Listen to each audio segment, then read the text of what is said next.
আসসালামু আলাইকুম। কি অবস্থা সবার? কেমন আছি? আমরা নতুন একটা চ্যাপ্টার শুরু করছি যেটা হলো মানব শারীরতত্ত্বের গুরুত্বপূর্ণ একটা চ্যাপ্টার, নাম হচ্ছে শ্বসন ও শ্বাসক্রিয়া। অর্থাৎ এই অধ্যায়টাতে আমরা আমাদের অক্সিজেন এবং কার্বন ডাই অক্সাইড এইটা নিয়ে মেইনলি কথা বলবো। তো দেখো, আগের চ্যাপ্টারগুলোতে আমরা কি পড়লাম বলো তো? একদমই 3 নাম্বার যে চ্যাপ্টার ছিল সেখানে আমরা পরিপাক পড়লাম। কোনো একটা খাবার কিভাবে পরিপাক হয় সেটা পড়লাম। এরপরে পড়লাম আমরা হচ্ছে রক্ত নিয়ে, এবং এরপরেই আমরা পড়ছি হচ্ছে আমাদের কি নিয়ে বলো তো? শ্বসন এবং শ্বাসক্রিয়া নিয়ে। তার মানে দেখো, প্রথম যে কাজটা ছিল আমাদের 3 নাম্বার চ্যাপ্টারে, পরিপাক তন্ত্র নিয়ে, ওইটা একটা তন্ত্র ছিল। এরপর আমরা পড়লাম হচ্ছে হৃৎপিণ্ড নিয়ে, এবং আজকে যেটা পড়বো সেটা হচ্ছে মেইনলি আমাদের ফুসফুস রিলেটেড কিছু একটা থাকবে এখানে। সো আমরা ক্লাস 2, 3, 4, 5 সব ক্লাস থেকে কিন্তু আমাদের এই শ্বাস প্রশ্বাসের যে বিষয়টা আছে সেটা কিন্তু আমরা মোটামুটি জানি। যেমন ধরো, আমরা কি করি? নিঃশ্বাস নেই এবং হচ্ছে প্রশ্বাস ছাড়ি, তাই কি না? সো নিঃশ্বাস এবং প্রশ্বাস দুইটা কিন্তু হচ্ছে দুইটা আলাদা একটা টার্ম, মানে একসঙ্গে হইলেও দুইটা আলাদা টার্ম। একদমই সহজ করে ধরো যে আমরা হচ্ছে বাতাসটা নিচ্ছি, প্রবেশ করাচ্ছি, প্রবেশ করাকে বলাবো আমরা হচ্ছে প্রশ্বাস, আর ত্যাগ করা বা নিঃসরণ করা এটাকে বলা হয় হচ্ছে নিঃশ্বাস। তার মানে প্রশ্বাস আর নিঃশ্বাস দুইটা কিন্তু আমাদের বুঝতে হবে একটু, হোয়াট এভার। সো শুরু করবো হচ্ছে আমাদের এই অধ্যায়টা। সাথে আছে আমি মুনতাসির, পড়াশোনা করছি sir Salimullah medical college, Dhaka. আচ্ছা, একদমই লেকচার 1। লেকচার 1-এ অ্যাকচুয়ালি আমরা কি পড়বো? একদমই ফান্ডামেন্টাল যে কথাগুলো হয়, যেগুলো আমরা আগে থেকে জানি, তো সেগুলোকে একটু আর একটু ডিটেলসে পড়বো। যেমন ধরো যে একদমই প্রথমে যে আমরা হচ্ছে বাতাস থেকে কি নেই বলতো? অক্সিজেন নেই, এবং তারপরে কি করি আমরা? সেখান থেকে কার্বন ডাই অক্সাইড ত্যাগ করি, তাই না? এটার প্রথম যে অঙ্গ সেটা কি বলতো? একদমই শুরুতে যে অঙ্গটা সেটা হচ্ছে নাক, তাই না? নাক দিয়ে নেই, এবং ফাইনালি সেটা কোথায় গিয়ে যায় বলতো আমাদের? যায় হচ্ছে ফুসফুসে, তাই তো? সো ফুসফুসে গেল, আচ্ছা গেল। তো আচ্ছা, আমাদের মনে হয় না যে অক্সিজেন যে নিচ্ছি আমরা, অক্সিজেন কেন নিব? কখনো তোমার এই প্রশ্নটা হয়েছে কি, যে আচ্ছা আমি যে অক্সিজেন নিচ্ছি, বাট কেন? একটা কারণ থাকতে হবে। আবার যে কার্বন ডাই অক্সাইডটা আমি ত্যাগ করতেছি, এটা কোথা থেকে আসলো, তাই না? সো দেখো, আমরা বাইরের যে বিষয় যেটা হচ্ছে এটা বুঝতেছি যে হ্যাঁ অক্সিজেন নিচ্ছে আর কার্বন ডাই অক্সাইড ছাড়তেছে, এবং ভেতরে কিছু একটা ঘটতেছে যেখানে আমাদের অক্সিজেনটা কাজে লাগতেছে এবং হচ্ছে কার্বন ডাই অক্সাইড উৎপাদন উৎপাদন হচ্ছে, এবং সেটা আমরা বাইরে ত্যাগ করছি, তাই তো? আচ্ছা, তো তাহলে আলটিমেটলি যে ঘটনা সেটা হচ্ছে শ্বসন। তাহলে আমরা যদি ধরো বলি যে মেইনলি শ্বসন, শ্বসনকে যদি আমরা শাব্দিক অর্থে ভাগ করতে চাই, বা যদি অ্যাকচুয়ালি এটা কি বোঝায়, এটা আমাদের শ্বসন বলতে আমরা বুঝবো যে শক্তি উৎপাদনের একটা প্রক্রিয়া। কিসের প্রক্রিয়া বলতো? শক্তি উৎপাদনের একটা প্রক্রিয়া। ভাইয়া কি হইলো? শক্তি কই থেকে আসলো, তাই না? আমরা যে অক্সিজেনটা বাতাস থেকে নিচ্ছি, ধরো এটা হচ্ছে অ্যাটমসফিয়ার বা বাতাস, বাতাস থেকে নিচ্ছি, কোথায় নিচ্ছি? ফুসফুসে নিচ্ছি। ফুসফুস থেকে আমরা রক্তের মাধ্যমে, আমরা কিসের মাধ্যমে? রক্তের মাধ্যমে, একদম ধরো কোনো একটা সেলে আমরা সেটাকে পৌঁছাচ্ছি, এটা একটা সেল, সেই সেলের মধ্যে আমরা অক্সিজেনটা হচ্ছে পৌঁছাচ্ছি। আচ্ছা দিলাম। এখন দেখো, আমাদের এটা মনে আছে কিনা যে আমরা কোনো একটা সেলে আমাদের হচ্ছে যখন খাবারটা খাই, ধরো বাইরে থেকে আমরা একটা খাবার খাইছি, শর্করা জাতীয় কোনো একটা খাবার খাইছি, ধরো খাবার, কি খাবার? শর্করা, শর্করা। সো আলটিমেটলি এখান থেকে কি তৈরি হয়েছে বলো তো? শর্করা থেকে আলটিমেটলি আমাদের তৈরি হয়েছে যে গ্লুকোজ, গ্লুকোজ। সো আমাদের গ্লুকোজ খাওয়ার উদ্দেশ্য কি? সেখান থেকে আমাদের শক্তি তৈরি করা। কি তৈরি করা বলো তো? শক্তি তৈরি করা না? হ্যাঁ, শক্তি তৈরি করা। তো এই শক্তি যে তৈরি, এটাকে আমরা হচ্ছে যে বলি হচ্ছে এটিপি। শক্তিকে আমরা কি বলি বলতো? এটিপি বলি। তার মানে আমাদের খাবার খাওয়ার আলটিমেট যে উদ্দেশ্য সেটা হচ্ছে আমাদের শক্তি তৈরি করা বা এটিপি তৈরি করা। এখন এই যে গ্লুকোজটা পাইছি, এই গ্লুকোজ থেকে এটিপি তৈরি করতে গেলে আমাদের কোনো একটা জিনিস দরকার। কি দরকার? এই গ্লুকোজের সাথে আমাদের অক্সিজেন যদি আমরা দেই, সেখান থেকে আমাদের তৈরি হবে এটিপি। তার মানে কি? গ্লুকোজের সাথে অক্সিজেন যদি বিক্রিয়াটা করে, গ্লুকোজের সাথে যদি অক্সিজেন বিক্রিয়াটা করে, তাহলে সেখান থেকে এটিপি তৈরি হবে। এবং এই এটিপিটা আমরা কিন্তু আমাদের হচ্ছে যে অন্যান্য যে কাজগুলো আছে, সেটা চলন শক্তি বা যান্ত্রিক শক্তি যেখানে কেননা ব্যবহার করতে পারি। তার মানে দেখো আমাদের প্রথম যে খাবারের যে শক্তিটা ছিল সেটা ছিল হচ্ছে রাসায়নিক শক্তি, তাই না? খাবারের মধ্যে কি ছিল বলতো? রাসায়নিক শক্তি ছিল। তো এই রাসায়নিক শক্তিরই অন্য একটা রূপে কনভার্ট করতে আমাদের কি করতে হচ্ছে? সেটাকে অক্সিজেনের সঙ্গে বিক্রিয়া দিতে হচ্ছে। তো আমরা জানি অক্সিজেনের সাথে কোনো কিছু যদি বিক্রিয়া দেয় সেটাকে আমরা বলি হচ্ছে দহন বিক্রিয়া। কি বিক্রিয়া? দহন বিক্রিয়া। এবং এখানে যে ঘটনাটা ঘটলো সেটা হচ্ছে যে দহন, দেখো দহন করতে গেলে আমাদের মনে আছে কিনা কোনো কিছু যদি আমরা পোড়াতে যাই বা ভাঙতে যাই, সেখানে দহন, আগুন যেখানে থাকবে সেখানে অবশ্যই কার্বন ডাই অক্সাইড তৈরি হবে, তাই না? শুধু কার্বন ডাই অক্সাইড তৈরি হবে, সেখানে কিন্তু কিছু পরিমাণে পানিও তৈরি হয়। তুমি যদি কোথাও একটা আগুন লাগাই দাও, দেখবা সেখানে একটা বাষ্প ভাপ টাইপের কিছু একটা হবে, সাথে আবার কালিও তৈরি হবে, মানে কার্বন ডাই অক্সাইড কিন্তু তৈরি হবে। এবং সাথে মেইন যেটা উদ্দেশ্য ছিল সেটা কি? এটিপি তৈরি করা। এটিপি তৈরি করা। তার মানে দেখো অক্সিজেনের সঙ্গে দহন বা রিডাকশন যখন আমাদের বিক্রিয়াটা করতেছে, যে দহন বিক্রিয়া করার ফলে কি তৈরি হচ্ছে? এখানে কার্বন ডাই অক্সাইড তৈরি হচ্ছে, সাথে পানি তৈরি হচ্ছে, আর আমাদের মেইন যে প্রোডাক্ট দরকার ছিল সেখানে হচ্ছে এটিপি তৈরি হচ্ছে। তোমরা যখন ক্লাস 9-10 এ পড়ছো না, চতুর্থ অধ্যায়ে ছিল যে আহ, শর্করা জাতীয় খাদ্য যে গ্লুকোজ থেকে কিভাবে এটিপি তৈরি হয়, গ্লাইকোলাইসিস, তারপর টিসিএ সাইকেল, তারপর electron transport chain. So ultimately এগুলোর মাধ্যমে কি তৈরি হয় বলতো? যে আমাদের হচ্ছে যে এটিপি তৈরি হয়। তো এই প্রক্রিয়াটাকে আমরা কি বলছিলাম জানো, মনে আছে? যে গ্লুকোজের জারণ বা অক্সিডেশন। তাহলে গ্লুকোজের কি হয় এখানে?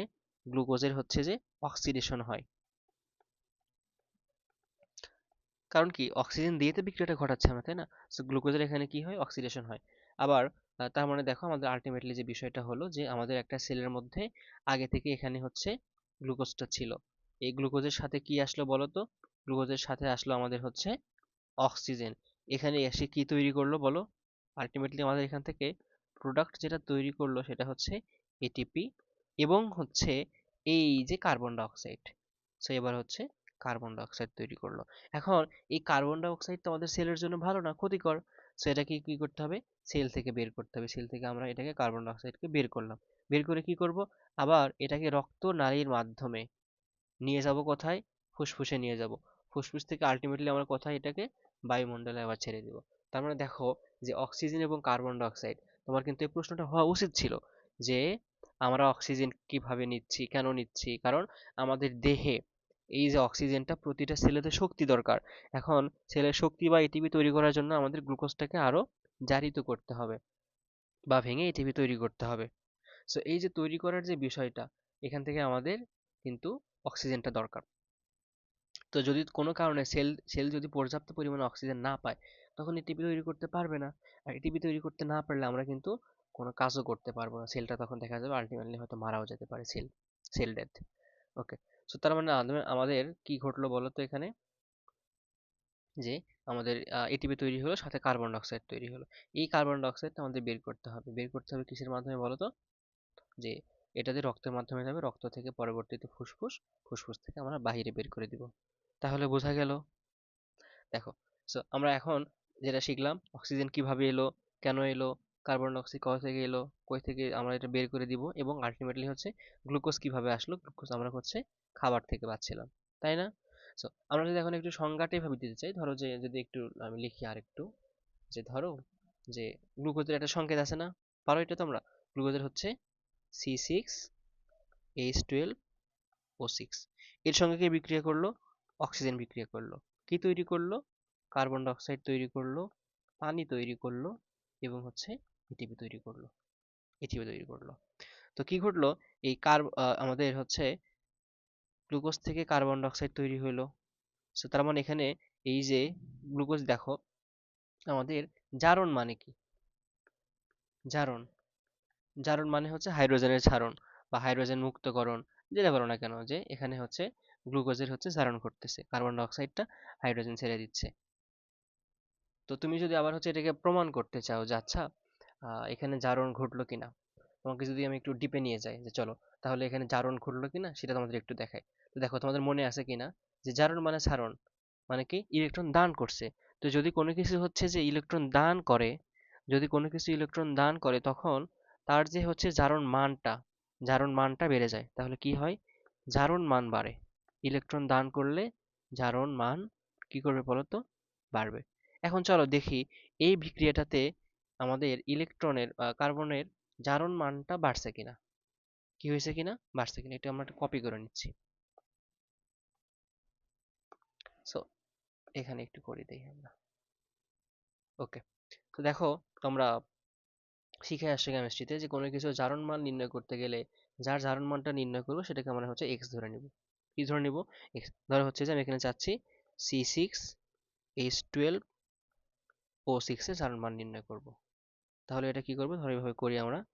তাহলে C6 মানে এক্স এবং এটা হচ্ছে 6x প্লাস হাইড্রোজেনের কত, 1, 1 ইন্টু 12। আচ্ছা, তারপরে অক্সিজেনেরটা আসো, অক্সিজেনের হচ্ছে -2, কয়টা, 6টা। সো আলটিমেটলি কি দাঁড়ায় দেখো তো, এবং ইকুয়াল হচ্ছে 0। তাহলে হচ্ছে 6x প্লাস 12 মাইনাস 12 ইকুয়াল হচ্ছে 0। 6x ইকুয়াল 0, x ইকুয়াল হচ্ছে 0। তার মানে এখানে কার্বনের জারণ মান হচ্ছে কত, 0। তো এবার কার্বন ডাইঅক্সাইডে আসি, দেখি এই পাশে কত হলো। তো কার্বন ডাইঅক্সাইডের ক্ষেত্রে আসো এবার, যে তাহলে আসো কার্বনের জন্য কত বলো তো, x, যেহেতু আমরা কার্বনেরই বের করবো তাই না, x। এরপরে হচ্ছে অক্সিজেন, অক্সিজেনের -2 এবং হচ্ছে কত, 2। তার মানে এবং ইকুয়াল হচ্ছে 0। এক্স -4 ইকুয়াল হচ্ছে 0। এক্স ইকুয়াল কত বলতো, 4। তার মানে এবার এই কার্বন ডাইঅক্সাইডের জারণ মান কত, 4। সো আসো, হইল কত, 4। দেখো 0 থেকে কি হয়েছে, 4 হয়েছে। সো আমরা বলছিলাম কি বলতো, আমরা বলেছিলাম যে যখন কোনো কিছু জারণ ঘটে তখন তার জারণ মান বেড়ে যায়। তার মানে এখানে যে কার্বনের ছিল 6, সরি 0 বা 0, সেই কার্বনের এবার হয়ে গেছে কত, 4। তার মানে জারণ মানটা বাড়ছে। জারণ মান বাড়লে তাহলে সেই বিক্রিয়া কি ঘটে বলতো, জারণ ঘটে। তো এটা আসলে এত ডিপে না যাওয়ার দরকার নাই। তুমি জানো এখানে কার্বন ডাই অক্সাইড হাইড্রোজেন ছেড়ে দেয় বা হচ্ছে ইলেকট্রনকে ছেড়ে দেয়, যার কারণে এখানে কার্বন ডাই অক্সাইডের জারণ ঘটে। তো আলটিমেটলি দেখো যদি আমরা এখন সংজ্ঞাটা দিতে চাই যে আচ্ছা ভাইয়া, আমরা তো বুঝলাম যে এখানে আসলে জারণ কিভাবে ঘটলো, কি ঘটলো না ঘটলো বুঝলাম। এখন এখানে যদি আমি সংজ্ঞাকে পয়েন্ট আউট করতে চাই যে কিভাবে সংজ্ঞাটা দিব, তো প্রথমত এটা একটা রাসায়নিক বিক্রিয়া, তাই না, রাসায়নিক বিক্রিয়া, এবং যেহেতু আমাদের শরীরেই ঘটতেছে, সো এই বিক্রিয়াকে আমরা কি বলতে পারি বলতো, জৈব রাসায়নিক, জৈব রাসায়নিক, তাই না, জৈব রাসায়নিক। তারপরে এখানে কি ঘটলো আমাদের, যে আমরা অক্সিজেন কই থেকে নিলাম, পরিবেশ থেকে অক্সিজেন নিলাম, পরিবেশ থেকে অক্সিজেন নিলাম, নিয়ে কি করলাম, যে আমাদের যে খাদ্যটা ছিল, যে খাবারটা ছিল বা খাদ্যকে ছিল, এটাকে কি করলাম বলতো, জারিত করলাম, মানে গ্লুকোজের যে জারণটা সেটা করলাম, জারিত করলাম। জারিত করে কি করলাম, আমাদের এর মধ্যে যে হচ্ছে যে আহ, শক্তিটা ছিল, সেই শক্তিটা আমরা কনভার্ট করলাম না, যে রাসায়নিক শক্তি যেটা ছিল, তাই না, যে রাসায়নিক শক্তি যেটা হচ্ছে স্থির হয়েছিল, সেটাকে আমরা হচ্ছে কোন শক্তিতে নিয়ে আসলাম বলতো, তাপ শক্তি, গতি শক্তি, মানে আলটিমেটলি হচ্ছে যান্ত্রিক শক্তি। আমাদের শরীরে তাপ উৎপাদন হচ্ছে এবং এখান থেকে আমাদের গতি শক্তি লাভ করতেছে। সো তার মানে এখানে হচ্ছে শক্তির একটা চেঞ্জ হলো, শক্তির চেঞ্জ হলো। এবং এই শক্তির চেঞ্জ হওয়ার ফলে কি তৈরি হলো এখানে, যে এক্সট্রা উপজাত হিসেবে কার্বন ডাই অক্সাইড তৈরি হইলো, তাই না, কার্বন ডাই অক্সাইড তৈরি হইলো। এবং সাথে আর কি ছিল বলতো, পানি তৈরি হয়েছে। তো দেখো আমরা যদি হচ্ছে আগের কথাগুলো বুঝি, যে এখানে আলটিমেট আমরা যেগুলো তোমাদের বোঝাইলাম, যে কোনো একটা খাবার ছিল, আগে হচ্ছে কি করলাম, যে বাতাস থেকে অক্সিজেন নিলাম, তারপর আমাদের দেহে যে খাবারটা ছিল সে খাবারের জারণ ঘটলাম, সে খাবারের জারণ ঘটার ফলে খাবারের মধ্যে যে রাসায়নিক শক্তি বা যে স্থিতিশক্তি ছিল সেটা কিসে কনভার্ট হলো, তাপ এবং গতিতে কনভার্ট হলো। সো তাপ এবং গতিতে কনভার্ট মানে অ্যাকচুয়ালি এটিপি তৈরি হলো। এটিপি তৈরি হওয়ার পাশে কি তৈরি হলো, এটিপি তৈরি হওয়ার পাশাপাশি এখানে হচ্ছে যে আমাদের কার্বন ডাইঅক্সাইড এবং পানি তৈরি হলো, তাই না? সো তাহলে আমি যদি এখন তোমাকে শ্বসনের সংজ্ঞাটা জিজ্ঞেস করি তাহলে কি বলবা? শ্বসনের সংজ্ঞায় তুমি বলবা যে জৈব রাসায়নিক প্রক্রিয়ায় জীব পরিবেশ থেকে গৃহীত অক্সিজেন নিয়ে, যে জৈব রাসায়নিক প্রক্রিয়ায় জীব পরিবেশ থেকে গৃহীত অক্সিজেন দিয়ে কোষে মধ্যস্থ খাদ্যবস্তুকে, তার কোষের মধ্যে যে খাদ্যবস্তু থাকে, কোষে মধ্যস্থ খাদ্যবস্তুকে জারিত করে খাদ্যের স্থিতিশক্তিকে তাপ ও গতিশক্তি রূপে মুক্ত করে এবং উপজাত পদার্থ হিসেবে কার্বন ডাই অক্সাইড এবং পানি উৎপাদন করে, তাকে বলা হয় শ্বসন। বোঝা গেল বিষয়টা? আচ্ছা। সো তো এই যে আমাদের হচ্ছে যে তোমার এই শ্বসনটা ঘটলো, তার মানে দেখো আমি যদি এবার চিত্রে আসি, যে একদমই চিত্রে চলে আসো, যে প্রথমে আমরা অক্সিজেন নিলাম, সেই অক্সিজেনটা নাকের মধ্যে আসলো। ওকে, নাকের মধ্যে এসে এসে এসে এসে এসে নাকের প্রথমে নাসারন্ধ্র, মানে হচ্ছে যে আমাদের নাকের যে ছিদ্রটা, হ্যাঁ, সো নাসারন্ধ্র বা সম্মুখ নাসারন্ধ্র, এটা আসলো। এরপরে নাসা গহ্বর, নাকের মধ্যে যে স্পেসটা নাসা গহ্বর, সেখান থেকে চলে আসলে হচ্ছে পোস্টেরিয়র নাসা গহ্বর, বা হচ্ছে যে পশ্চাৎ নাসা গহ্বর। সেখান থেকে চলে আসলো নাসা গলবিলে। সেখান থেকে আস্তে আস্তে চলে আসলে, কথায় বলো তো কার মধ্যে দিয়ে? এই যে আমাদের ল্যারিংস এর মধ্যে দিয়ে চলে আসতেছে আস্তে আস্তে। বুঝতেছে বিষয়টা? কারণ ল্যারিংস বলতে কি ষড়যন্ত্র অ্যাকচুয়ালি। তো আমরা এখানে কিছু ইংলিশ টার্ম ব্যবহার করবো, বাংলা টার্ম ব্যবহার করবো, এগুলো আমাদের বই কিন্তু অলরেডি দুইটা ফর্মে আছে। তো আলটিমেটলি পথটা কি হলো বলো তো? আমাদের এখানে আলটিমেটলি পথটা হলো যে নাকের মধ্যে দিয়ে বাতাসটা আস্তে আস্তে আস্তে আস্তে আস্তে কোথায় চলে আসছে, আলটিমেটলি হচ্ছে আমাদের ফুসফুসে আসবে। হুম। সো ফুসফুসে আসার পরে এখানে হচ্ছে যে আলটিমেটলি যাবে হচ্ছে অ্যালভিওলাস। এখানে এগুলোতে অ্যালভিওলাস আছে, এগুলোতে কি আছে বলতো? অ্যালভিওলাস আছে। সো তার মানে আমরা যদি শুরু করি যে এই অক্সিজেন যেটা প্রবেশ করার কোন কোন পথ এখানে অবলম্বন করতেছে বা কোন কোন পথের মাধ্যমে যাচ্ছে, এটা আমাদের বুঝতে হবে না, যে কি কি এখানে অতিক্রম করতেছে, তাই না? সো একদমই শুরুতে, শুরুতে কি আছে বলতো? আমাদের হচ্ছে যে নাক আছে। চলো আমরা একটু নাক নিয়ে পড়াশোনা করি। দেখো এখানে আমরা অলরেডি কিছু চিত্র আগে থেকে রেখে নিয়ে আসছি, তাহলে আমাদের একটু পড়তে সুবিধা হবে। তো এই চিত্রগুলো আমাদের একে একে পড়ানো যায়, আমরা আঁকাবো, বাট তার আগে এখান থেকে একটু দেখাই। যে এখানে বলছে নস্ট্রিল, নস্ট্রিল মানে নাকের যে ছিদ্রটা, নস্ট্রিল। আচ্ছা, তারপর এখানে বলছে হচ্ছে ন্যাসাল ক্যাভিটি, নাকের যে হচ্ছে গহ্বর। এবং দেখো আমাদের নাকের মধ্যে লোম আছে না? হ্যাঁ। সো এই যে এগুলোতে হচ্ছে, এগুলোতে কিন্তু এগুলোতে লোম আছে। সো এই যে এই জায়গাটাতে লোম থাকে, এটাকে বলা হয় ভেস্টিবিউল। কি বলা হয় বলো তো? ভেস্টিবিউল। আচ্ছা, এবং তার মানে এই ফাঁকা যে জায়গাটা, সেটাকে আমরা কি বলি হচ্ছে ন্যাসাল ক্যাভিটি। আচ্ছা, এবং ন্যাসাল ক্যাভিটির তারপরে এটা শুরু হয়েছে কত, হচ্ছে নোস্ট্রিল দিয়ে বা সম্মুখ, যে হচ্ছে যে আমাদের নাসারন্ধ্র আছে, এবং এটা শেষ হবে কোথায় জানো? এটা শেষ হবে হচ্ছে আমাদের পশ্চাৎ নাসারন্ধ্রতে, পশ্চেরিয়র নস্ট্রিল। এটা হচ্ছে অ্যান্টেরিয়র নস্ট্রিল, এটা ধরো হচ্ছে পোস্টেরিয়র নস্ট্রিল। তারপর নাকের এখানে আমরা কি কি পাচ্ছি? প্রথমে পাচ্ছি সম্মুখ নাসারন্ধ্র, এরপর নাসা গহ্বর, এরপর আমরা কি পাচ্ছি? পশ্চাৎ নাসারন্ধ্র, তাই না? আচ্ছা, এখানেও দেখো আমাদের আহ, দেখাই, আমরা এটাকে এখান থেকে দেখে নেই। সো এই কালারটা ইউজ করি। প্রথমে হচ্ছে যে এখানে নাসারন্ধ্র, এরপর দেখো ন্যাসাল ক্যাভিটি দেখাইছে, এবং এই যে নাসারন্ধ্র যেখানে শেষ হবে সেটাকে আমরা বলি হচ্ছে পোস্টেরিয়র নাসারন্ধ্র, মানে নাসাগলবিন যেখানে শেষ হবে আর কি। তারপর থেকে সেখান থেকে কি শুরু হবে বলতো? সেখান থেকে শুরু হবে আমাদের হচ্ছে নাসাগলবিন বা হচ্ছে ন্যাসোফ্যারিং। কি সেখান থেকে শুরু হবে? ন্যাসোফ্যারিং। তো আমরা একটু হচ্ছে এগুলোকে আঁকানোর মাধ্যমে তোমাদেরকে একটু বোঝানোর ট্রাই করি। যে ধরো এইটা কোন একটা মানুষ, একটা মাথাটা আঁকায় নেই, এইটা কোন একটা মানুষ, এটা তার নাক, এবং এইটা হচ্ছে, আচ্ছা চিত্র যেমনই হোক, এইটা তার হচ্ছে মুখ। সেটা বেশি চিকন হয়ে গেল।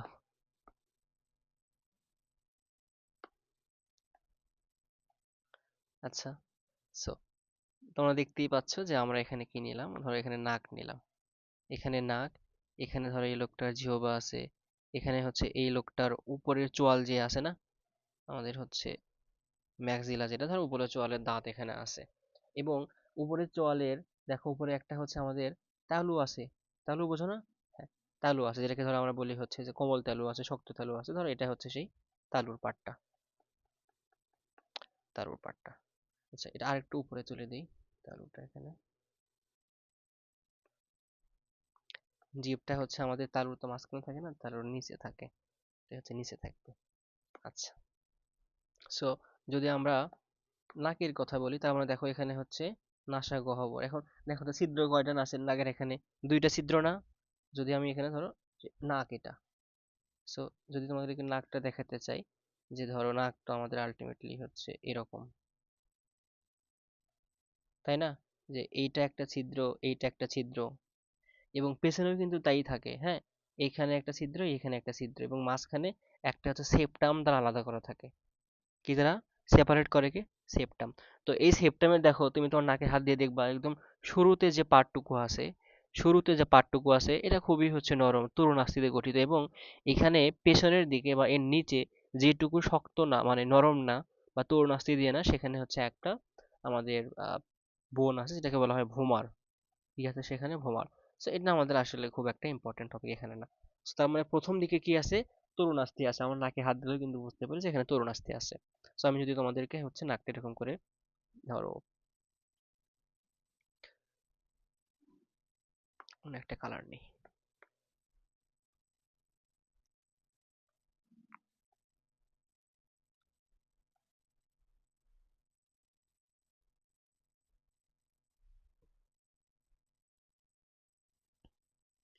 আচ্ছা, এখানে যেটা দেখালাম সেটা হচ্ছে যে আমাদের নাকের যে সেপ্টাম যেটা সেইটা, এবং উপর থেকে এটা দেখা যাচ্ছে।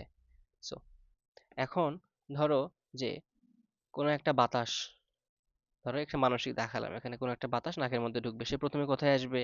এই আমাদের নাকের যে হচ্ছে এই জায়গাটাতে, মানে গর্তের একদমই সামনে এসে দাঁড়াবে। তো যেই জায়গাটাতে দাঁড়ায় আছে, এরপর আস্তে আস্তে কিন্তু ভিতরের দিকে ঢুকবে। ধরো এই পিছনের দিকে হচ্ছে আমাদের বললাম যে মেইনলি ক্যাভিটি মানে গর্ত। সো গর্তের চারপাশে যেটাকে আছে আর কি। তো যদি প্রথমে এই মানুষটা এখানে দাঁড়ায়, সে সবার প্রথমে যেটা ফেস করবে সেটা হচ্ছে ভেস্টিবিউল। মানে আমাদের নাক, ছিদ্র তো ছিদ্রই, এই ছিদ্র, ওকে বললাম। এবং এই ছিদ্রতে এখানে যদি কোনো একটা মানুষ দাঁড়ায়, সে এখানে একটা ভেস্টিবিউল ফেস করবে। তো এই ভেস্টিবিউল আমরা কিভাবে বুঝবো? যেখানে লোম তৈরি হয়, যেগুলোতে লোম আছে আমাদের নাকের মধ্যে, সেই লোমগুলো কোথায় হয় বলতো? ভেস্টিবিউলে হয়। সো এরপরে ভেস্টিবিউল, ধরো হচ্ছে যে ভেস্টিবিউল পার হয়ে এবার সে আস্তে আস্তে আরো সামনের দিকে যাওয়ার ট্রাই করতেছে। তো ট্রাই করার সময় এরপর দেখলো এখানেও দুইটা হচ্ছে যে কি আছে বলতো? ছিদ্র আছে। এবং এই দুইটা ছিদ্র থেকে সে যখন ধরো জাম্প করলো, সে জাম্প করার পর এখানে একটা ফাঁকা জায়গায় চলে আসলো। এই ফাঁকা জায়গাটাকে বললাম হচ্ছে নাসা গলবিল। তো তুমি যদি এখানে, তোমাদেরকে যদি আমি দেখাই এখানে, যে ধরো যে লোকটা আস্তে আস্তে এদিকে আসতেছে, এগুলো কিন্তু তালুর উপর দিয়ে হচ্ছে, সফট প্লেট বা হার্ড প্লেটের উপর দিয়ে হচ্ছে। তো এখানে আসার পর কি দেখলো সে? এইখানে হচ্ছে যে দুইটা ছিদ্র আছে, এটাকে আমরা কি বললাম? পোস্টেরিয়র ন্যাসোট্রিল বা হচ্ছে যে পশ্চাৎ নাসাগহ্বর, সরি, পশ্চাৎ নাসারন্ধ্র। সো এখান থেকে লোকটা এখানে চলে আসলো। সো যে জায়গাটাতে আবার এই যে ছিদ্রের মাধ্যমে আসলো, যে জায়গাটাতে আসলো, সেই জায়গাটাকে আমরা কি বলবো বলতো? এই জায়গাটাকে আমরা বলি হচ্ছে যে নাসাগলবিল। আবার একইভাবে এই যে কোন একটা লোক খাবার খাইছে, তো খাবার খাওয়ার পরে খাবারটা জিহ্বার উপর দিয়ে আসলো, জিহ্বার উপর দিয়ে যে জায়গাটা আসলো, এটাকে বলা হয় হচ্ছে, কি বলা হয়? গলবিল। মানে এটা হচ্ছে যে কি গলবিল এটা? অরোফেরিংস। অরোফেরিংস এর বাংলা কি? মানে অ্যাকচুয়ালি যেখানে খাবারটা আসে গলবিল টাইপের তো, হ্যাঁ। ওটা হচ্ছে নাসা গলবিল, আর এটা খাদ্য গলবিল নাকি অরোফেরিংস, আমার বাংলাটা মনে হচ্ছে না। সো যাই হোক, সো এখানে একটা গলবিল, তার মানে বাতাসের জন্য যেটুকু পার্ট এখানে আছে, ধরো যে হচ্ছে যে আহ, এই যে বাতাসের যে পার্টটুকু, এইটুকু আমরা বলি হচ্ছে যে নাসাগলবিল।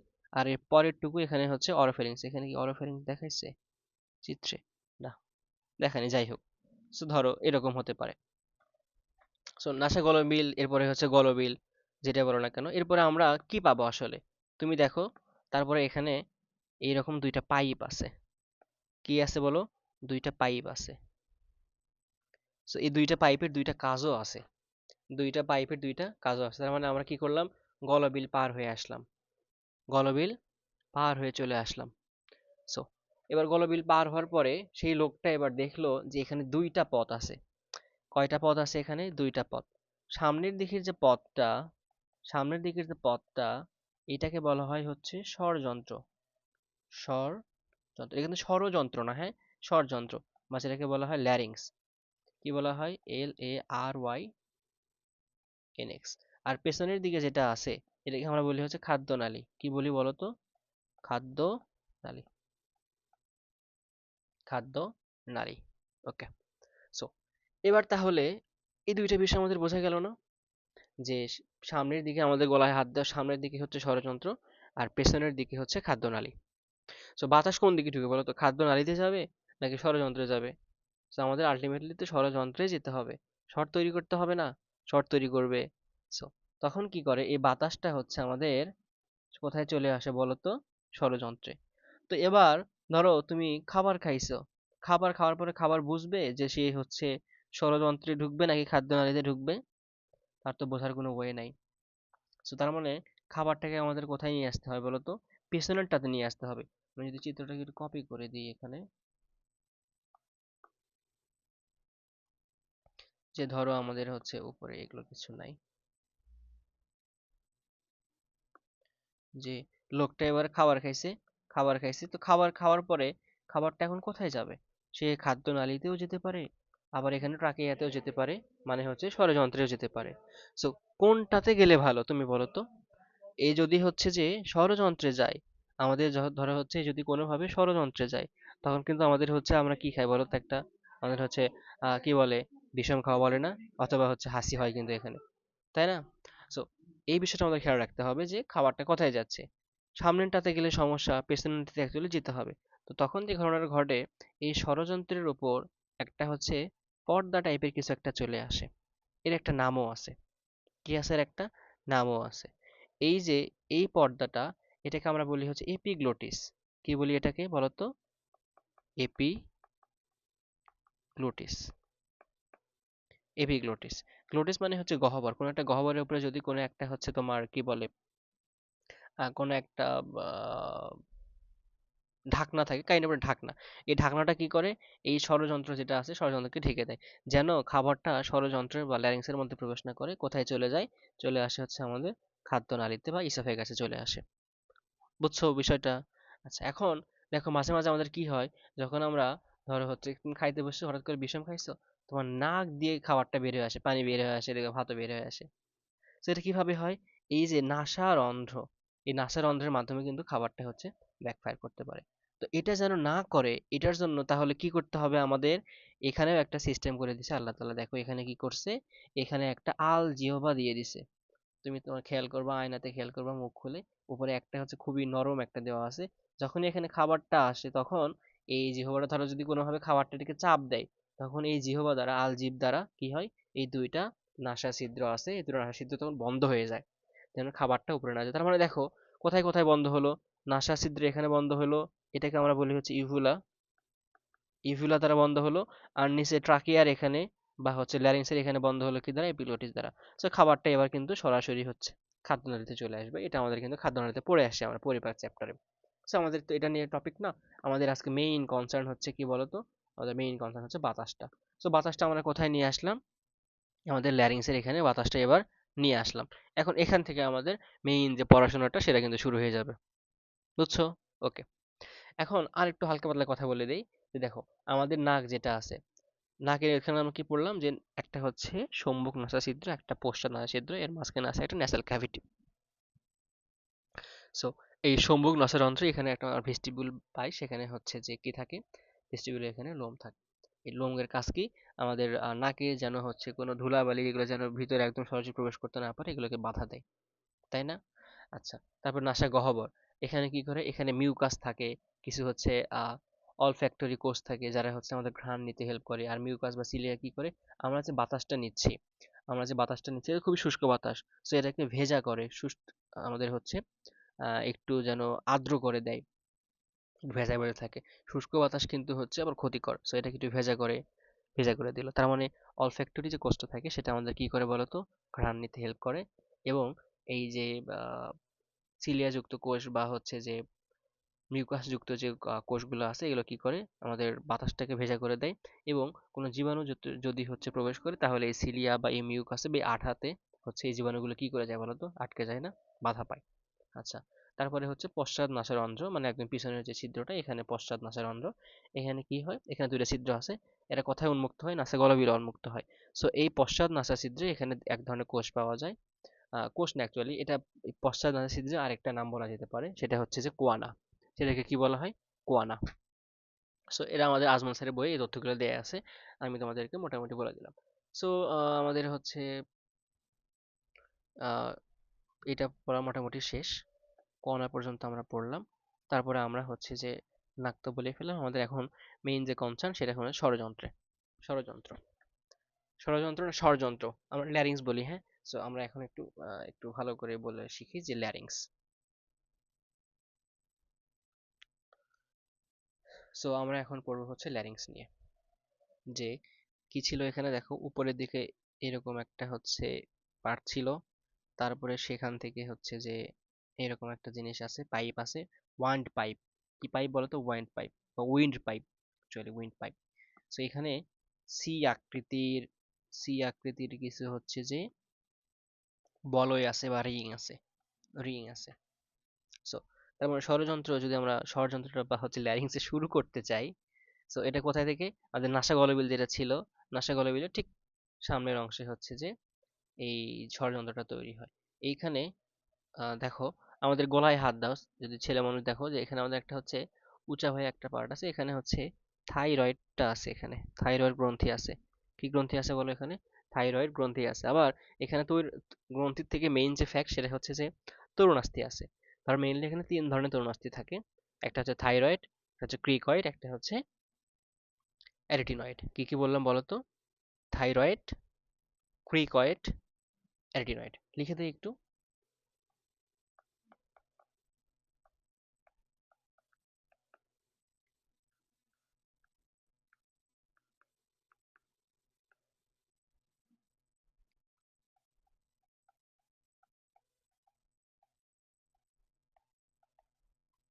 অ্যারিটিনয়েড। সো এই যে আমাদের এখানে আমরা তিন ধরনের তরুণাস্থি পাবো। এগুলো কি বলতো? এগুলো হচ্ছে তরুণাস্থি। তরুণাস্থি। আচ্ছা, সো এখানে কি হবে?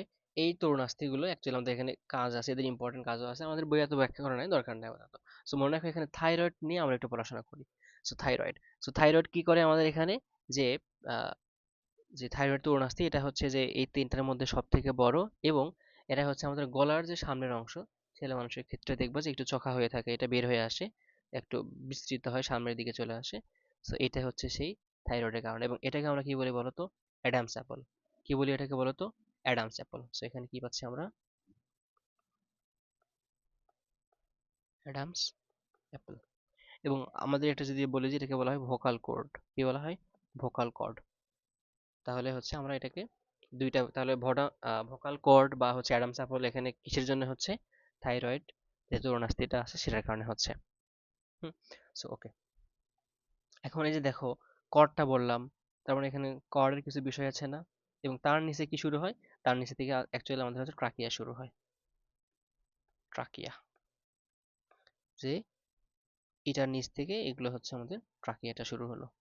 আচ্ছা, সো আমরা একটু হচ্ছে ভোকাল কর্ড নিয়ে পড়াশোনা করি। যে ধরো, ছিল আমাদের কি এরকম একটা হচ্ছে যে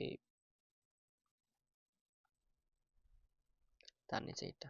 সো এখানে যে ঘটনাটা ঘটে, যে দুটো তরুণাস্থি আছে, ধরো যে দুই ধরনের তরুণাস্থি এখানে আছে, এদেরকে বসালাম দুই প্রান্তে। এরা কি করে? এখানে দুইটা রশ্মির মতো জিনিস আছে এখানে, বা তরুণাস্থি অ্যাকচুয়ালি, ধরো দুইটা রশ্মির মতো, এখানে দুইটা রশ্মি বা কর্ড আছে। সো এই কর্ড দুটাকে এই দুইটা মানুষ হচ্ছে টানতেছে। কি করতেছে এরা? ধরো টেনে ধরে আছে এই কর্ড দুইটাকে, এই দুইটা মানুষ হচ্ছে টেনে ধরে আছে। সো তুমি দেখো, যখন গিটারের কথায় আসো, ধরো হচ্ছে যে এটা একটা গিটার, হইল কি না? আচ্ছা,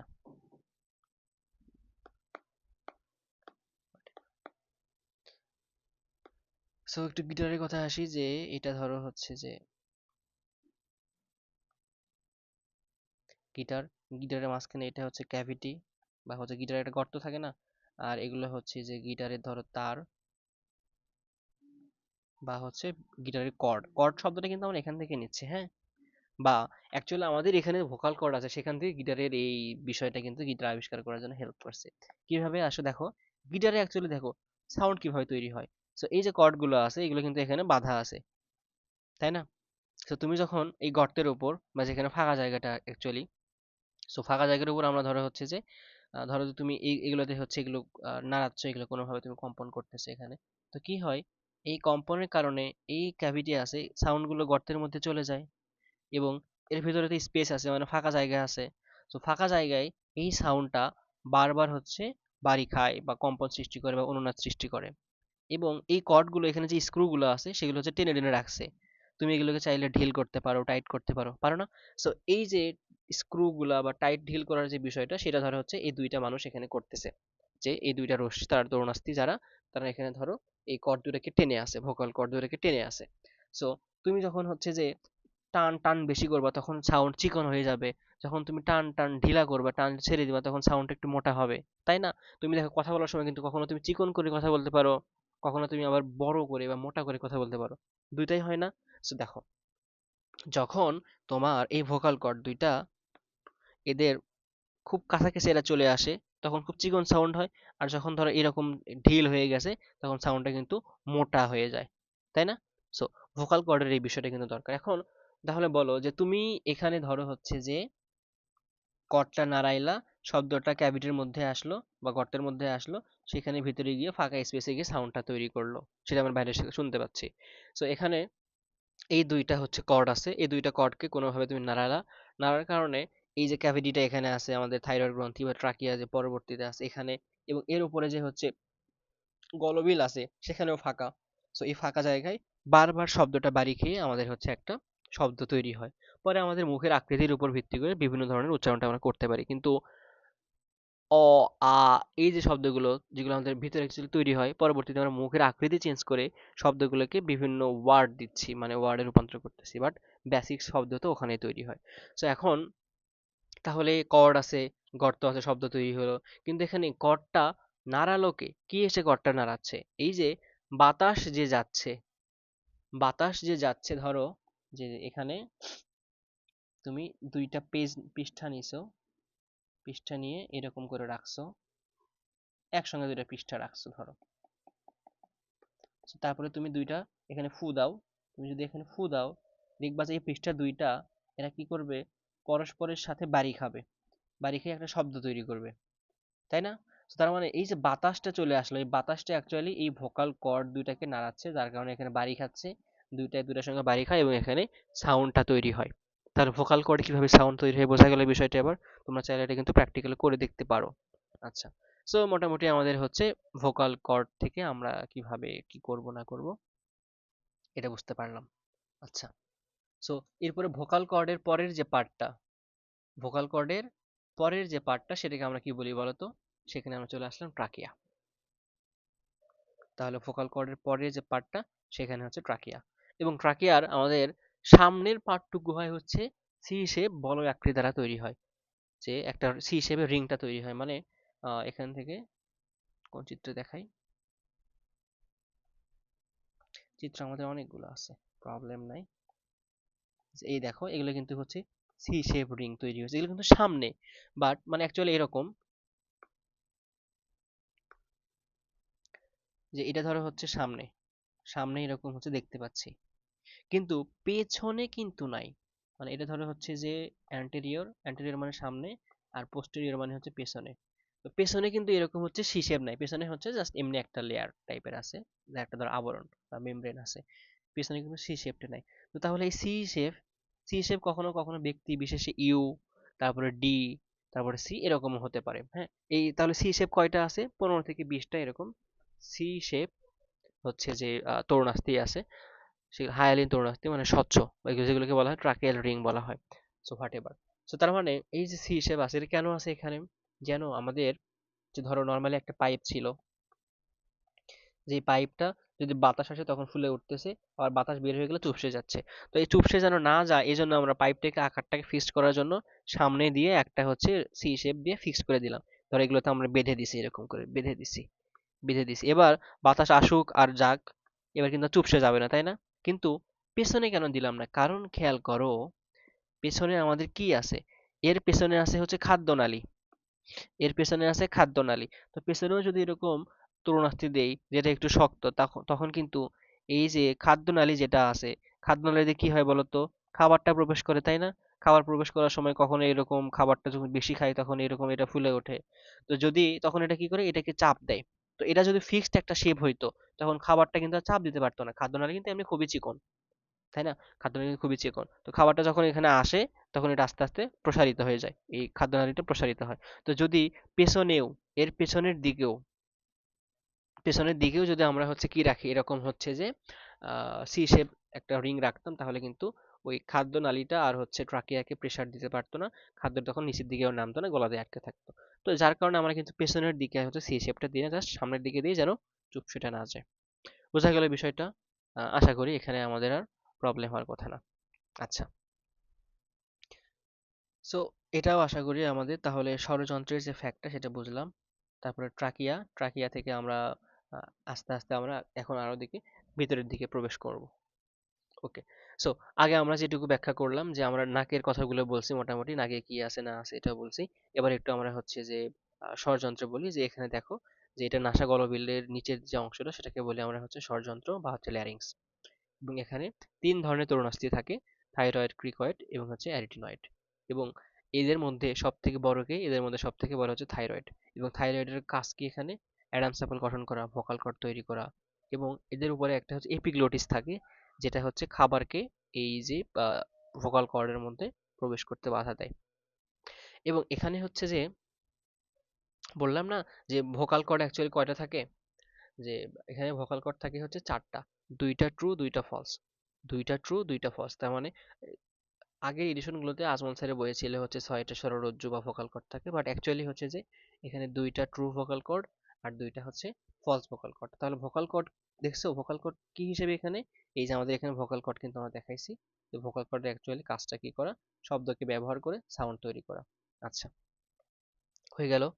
ওকে, সো এরপরে আমাদের যদি আমরা হচ্ছে যে ট্রাকিয়াতে চলে যেতে চাই, যে এবার চলো যে ভাইয়া আমরা তাহলে এবার ট্রাকিয়াতে চলে যাই। ট্রাকিয়াতে আমরা কি পাইলাম বলো তো? ট্রাকিয়াতে আমরা পাইলাম হচ্ছে এটার ট্রাকিয়াতে সি শেপ রিং থাকে। এখানে কয়টা থাকে? 15 থেকে 20টা থাকে।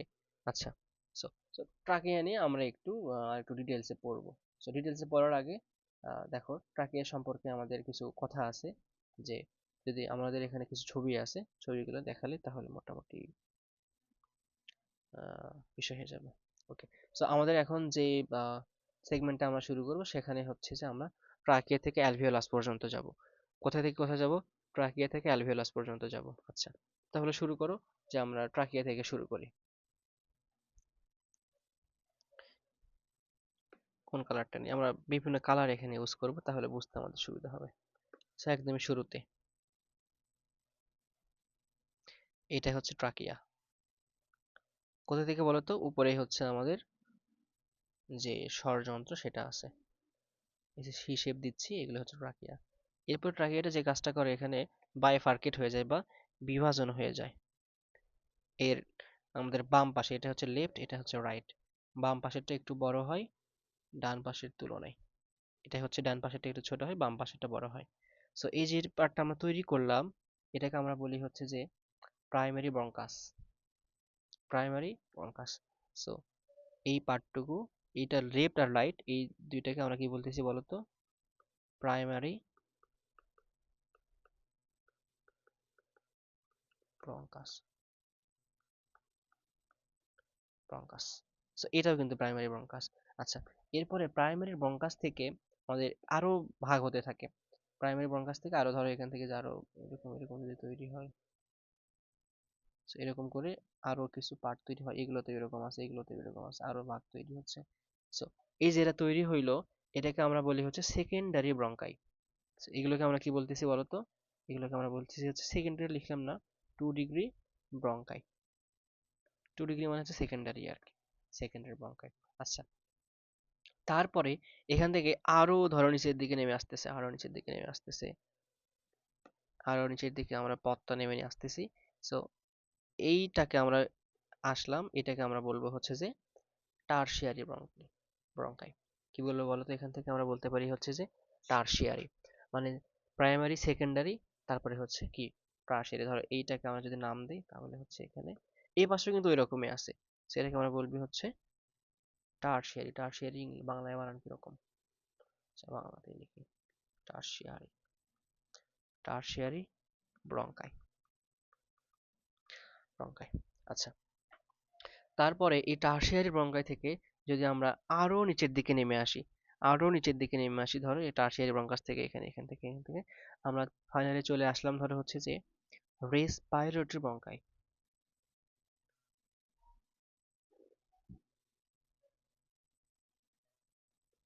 এখন কথা হচ্ছে যে ভাইয়া, এই যে আমরা টারশিয়ারি থেকে নেমে চলে আসলাম, নেমে চলে আসলাম, এখান থেকে আবার ধরো হচ্ছে আরো বাইফার্কেশন বা ডিভাইডেড হয়ে গেল। সো এইটাকে আমরা কি বলতেছি হচ্ছে রেসপিরেটরি ব্রঙ্কিওল। বানান কি হলো ইংলিশে?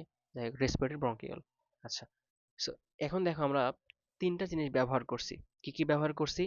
আমরা ব্যবহার করছি ব্রঙ্কাস, ব্রঙ্কাই আর হচ্ছে ব্রঙ্কিওল। সো কোনটা বড় কোনটা ছোট কোনটা কিরকম করে দেখো। আমাদের বায়োলজিতে আমরা যে ওয়ার্ডগুলো ব্যবহার করি, যদি কোনো কিছু শেষে হচ্ছে যে ধরো হচ্ছে ইউএস থাকে, এটাকে আমরা বুঝি হচ্ছে সিঙ্গুলার। যেমন ধরো হচ্ছে অ্যালভিওলাস। আর যদি কোনো কিছু শেষে হচ্ছে ধরো ধরো হচ্ছে ওলি থাকে, বা হচ্ছে বলে না অ্যালভিওলি, ওলি, এটাকে তখন আমরা বলি হচ্ছে প্লুরাল। প্লুরাল। আচ্ছা, প্লুরাল। এরপরে ধরো এটা তো হচ্ছে যে সিঙ্গুলার প্লুরালটা বুঝলা, তাই না? So, এরপরে আমাদের ধরো হচ্ছে যে আমরা এবার আসলে হচ্ছে ব্রঙ্কাসে আসি। ব্রঙ্কাস, তারপরে হচ্ছে যে ব্রঙ্কি, তারপরে ধরো হচ্ছে যে ব্রঙ্কিওল, ব্রঙ্কসিওএলি, আচ্ছা, বা ইউএলি, ব্রঙ্কিওল, ইউএলি হোয়াট এভার।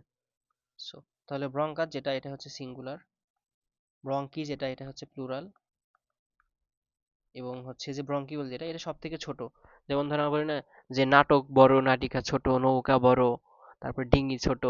সো মানে যদি বায়োলজিতে আরো ছোট হতে থাকে, ছোট বলতে আমরা বুঝি হচ্ছে ওএলই যুক্ত করে দিই, বা ইউএলই। সো কোনো কিছু যদি আমরা ছোট করতে চাই তখন হচ্ছে ওএলই যুক্ত করে দিই।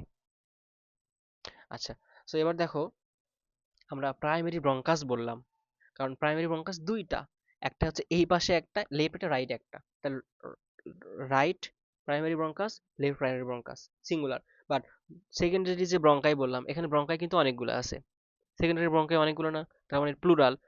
এই জন্য আমরা কি বললাম? সেকেন্ডারি ব্রঙ্কাই বললাম। তারপরে আমরা বললাম হচ্ছে টারশিয়ারি ব্রঙ্কাই। টারশিয়ারি ব্রঙ্কাই অনেকগুলো আছে, এবং টারশিয়ারি থেকে আরো ছোট ছোট ছোট ছোট হতে থেকে আমরা চলে আসি হচ্ছে রেসপিরেটরি ব্রঙ্কিওল। রেসপিরেটরি ব্রঙ্কিওল মানে এটা এত ক্ষুদ্রতে চলে যাচ্ছে যে আমরা ব্রঙ্কিওলে চলে আসলাম। এরপর রেসপিরেটরি ব্রঙ্কিওল থেকে কি কি হয় সেটা আমরা এখন একটু দেখব। এগুলোকে আমরা একটু ছোট করে নিই, তাহলে সুবিধা হবে আমাদের জন্য।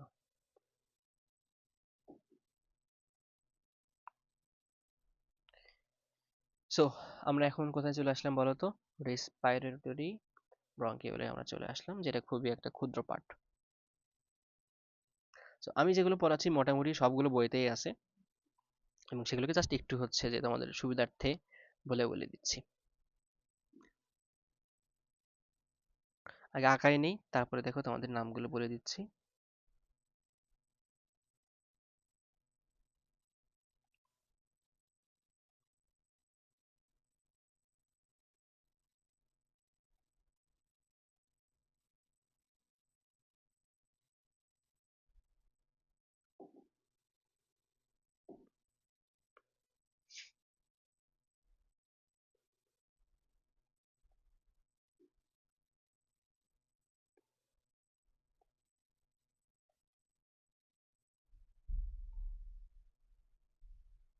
সো দেখো যে আমাদের যেটা এখানে চলে আসলো সেটা হচ্ছে রেসপিরেটরি ব্রঙ্কিওল। আমি আরবি লিখলাম, রেসপিরেটরি ব্রঙ্কিওল।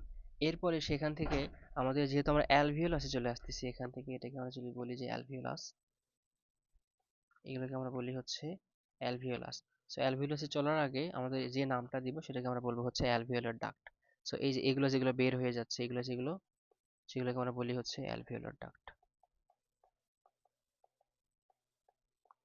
Alveolar duct.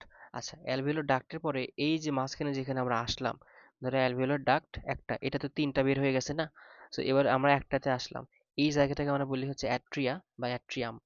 দেখো আমাদের হার্ট ছাড়াও কিন্তু অ্যাট্রিয়াম পাচ্ছি, আমরা এখানে বলি হচ্ছে অ্যাট্রিয়াম। অ্যাট্রিয়াম।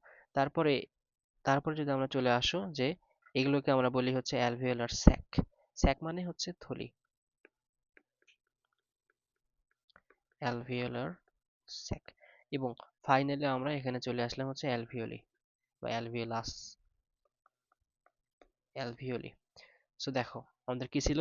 রেসপিরেটরি ব্রঙ্কিওল, তারপরে অ্যালভিওলার ডাক্ট, তারপরে হচ্ছে অ্যাট্রিয়া বা অ্যাট্রিয়াম, তারপরে অ্যালভিওলার স্যাক, তার মধ্যে আমরা হচ্ছে কি পেলাম, অ্যালভিওলি। বোঝা গেল বিষয়টা? সো দেখো কোথা থেকে কোথায় চলে আসলাম।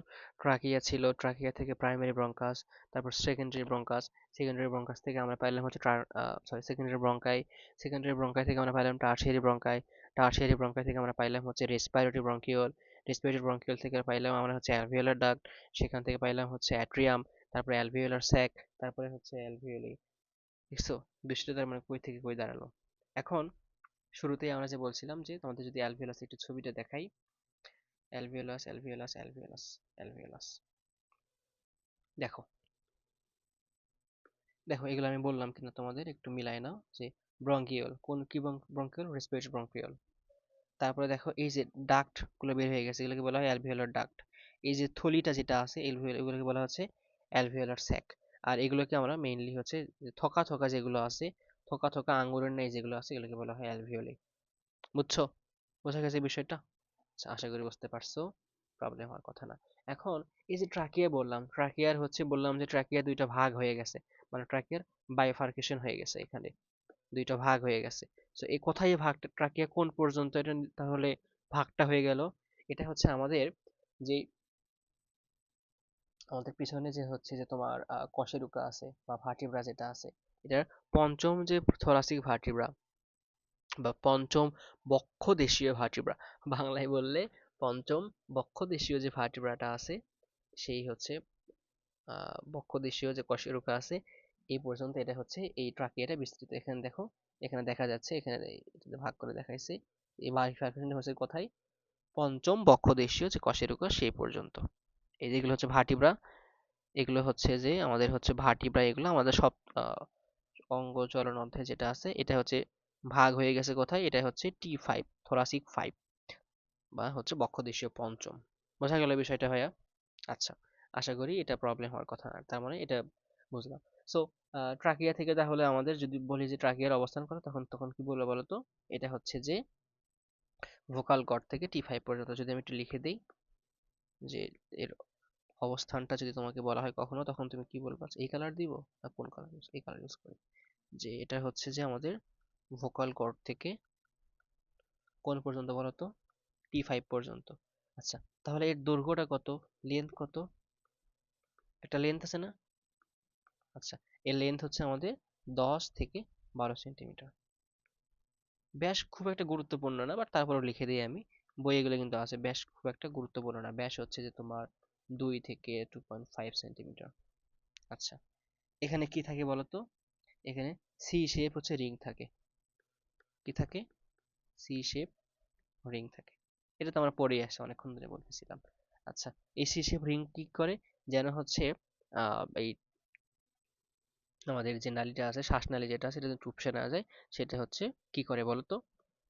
প্রিভেন্ট করে বা প্রতিরোধ করে। এবং এই ট্রাকিয়ার অন্তঃপ্রাচীরে, ট্রাকিয়ার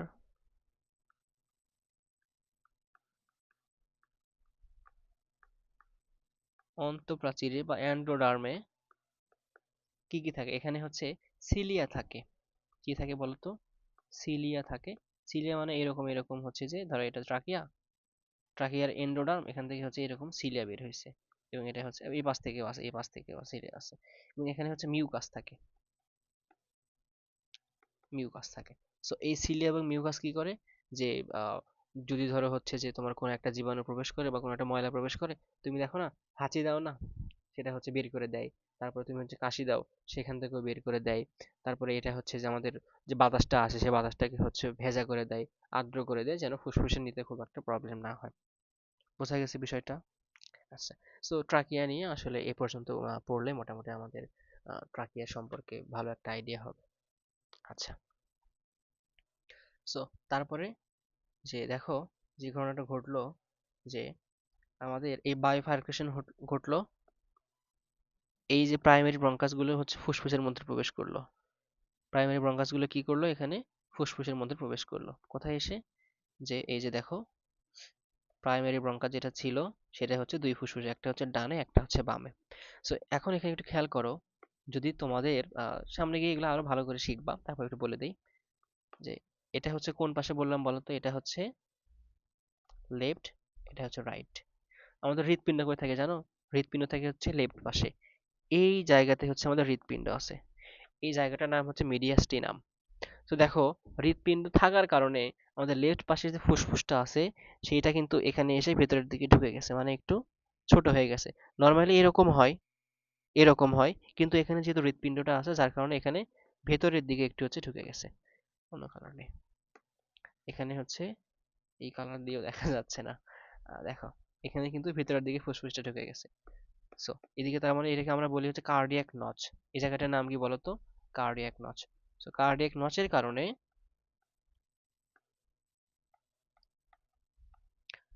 কার্ডিয়াক নচ, কার্ডিয়াক নচের কারণে আমাদের লেফট ফুসফুস কিন্তু একটু ছোট। কোনটা থেকে ছোট? আমাদের ডান ফুসফুস থেকে হচ্ছে ছোট। ডানটা বড়, বামটা ছোট। এখন ছোট হওয়ার কারণে যে ঘটনাটা ঘটে এখানে, ডান ফুসফুসে আমাদের চারটা আমরা হচ্ছে লোবিউল পাই, সরি তিনটা, এক, দুই, তিন। কিন্তু বাম যেহেতু ছোট এখানে আর হচ্ছে তিনটা হয় না, এখানে জাস্ট এক আর দুই হয়। বুঝছো? তাহলে এখানে লোবিউল কয়টা হয় বলো তো? ডান পাশে তিনটা, বাম পাশে দুইটা। বাম পাশে দুইটা কেন? কারণ এখানে হচ্ছে কার্ডিয়াক নচ থাকে, তার কারণে এটা অলরেডি আকারটা ছোট হয়।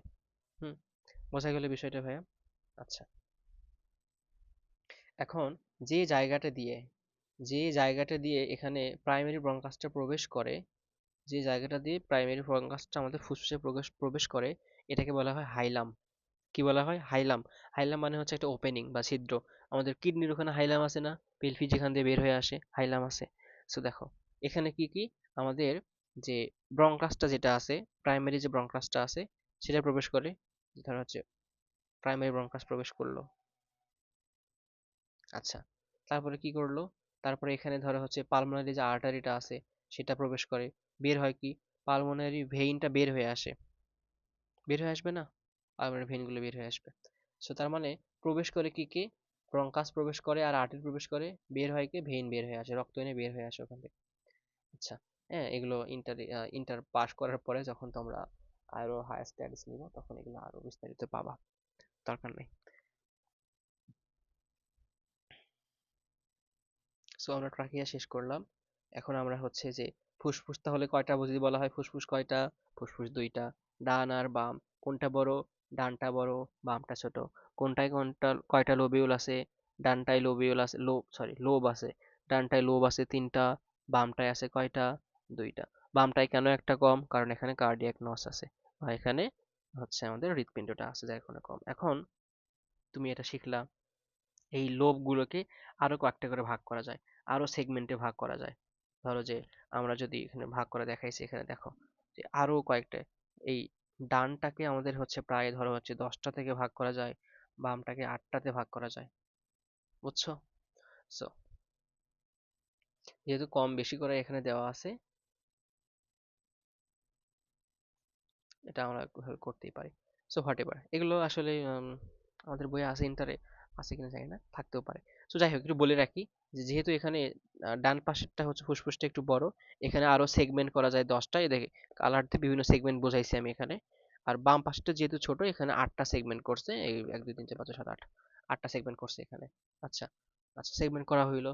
এখন সেগমেন্ট করলা, সেগমেন্ট করার পর এগুলোকে আরো লোবিউল, আরো ছোট ছোট ভাগে লোবিউলে ভাগ করা যায়। তার মানে প্রথমে ছিল হচ্ছে লাং, সেখান থেকে আমরা করলাম লোব, সেখান থেকে আমরা করলাম সেগমেন্ট, সেখান থেকে আমরা অনেক লোবিউল করলাম। দেখো আমরা বললাম না, ইউল শেষে যদি যুক্ত হয়, যেমন হচ্ছে কি বললাম বলো, আর্টেরিওল, তারপরে হচ্ছে ব্রঙ্কিওল, তার মানে আরো ছোট বোঝায়। সো এরকম করে কিন্তু আস্তে আস্তে বড় থেকে ছোট হয়। লাং ছিল আমাদের দুইটা, আমাদের লোব ছিল, রাইটে ছিল হচ্ছে 10, লেফটে ছিল কত বলো? 8। সেগমেন্ট, রাইটে, সরি, এই কেসে দেখছো কি বলে ফেললাম এখানে? লোব হচ্ছে রাইটে 3টা, লেফটে 2টা। সেগমেন্ট হচ্ছে রাইটে 10টা আর লেফটে কয়টা বলো তো? 8টা। আর লোবিউল, এটা হচ্ছে অসংখ্য আছে, আনকাউন্টেবল এখানে। সো ওকে, এখন এই যে ফুসফুসটা আছে, এই ফুসফুসের একটা তো আবরণ থাকতে হবে, তাই না? বা আবরণ থাকবে যেটা দিয়ে হচ্ছে ফুসফুসটাকে ঘিরে রাখবে। সো এটাকে আমরা বলি হচ্ছে যে প্লিউরা। ফুসফুসের আবরণকে কি বলা হয় বলো তো ভাইয়া? ফুসফুসের আবরণকে বলা হয় প্লিউরা বা প্লুরা, প্লুরা বা প্লিউরা, দুইটা তুমি বলতে পারো। যে দেখো এখানে কিভাবে এটাকে ঘিরে রাখছে, অন্য একটা কালার নেই। যে দেখো, এই যে একটু মোটা করে চিকন হয়ে গেছে বেশি, এই যে একটা আবরণ দিয়ে রাখছে এবং বাহিরে আরেকটা আবরণ দিয়ে রাখছে,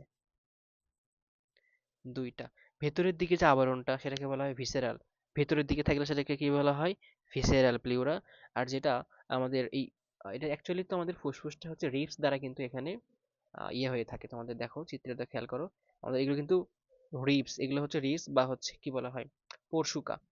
এই রিবস বা পরশুকা কেন থাকে জানো, আমাদের ফুসফুসটা যেন হচ্ছে সরাসরি বাতাসের, সরি, বাইরের যে আঘাতটা আছে এটা যেন সরাসরি এখানে না যায়। আমাদের এই রিবস বা বক্ষপিঞ্জর, এখানে আমাদের ভাইটাল ভাইটাল যে অর্গানগুলো আছে সেগুলোকে রাখছে এইভাবে হচ্ছে একটা বেড়া দিয়ে, যেন সহজে কোনো কিছু আঘাত যেন আমাদের এই ভাইটাল অর্গানগুলো, ফুসফুস আছে, লিভার আছে, তারপরে ধরো হচ্ছে যে হার্ট আছে, সো এই ভাইটাল অর্গানগুলোকে যেন সহজেই কোনো কিছু এখান থেকে আহ, মানে আঘাত করতে না পারে, যার কারণে আগে প্রথমে হচ্ছে রিবস দেওয়া আছে।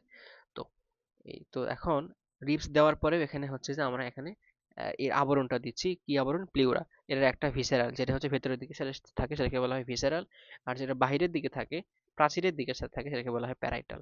তার মানে এই যে দেখো, যে এইটা হচ্ছে ভিসেরাল, আর ব্লু কালার দিয়ে যেটা দেখা সেটা হচ্ছে কি বলতো, প্যারাইটাল। এখন তাহলে ভেতরের দিকে একটা, বাহিরের দিকে একটা, প্যারাইটাল, ভিসেরাল, দুইটার মাঝখানে ফাঁকা জায়গা আছে না, এটাকে বলা হয় প্লিউরাল স্পেস।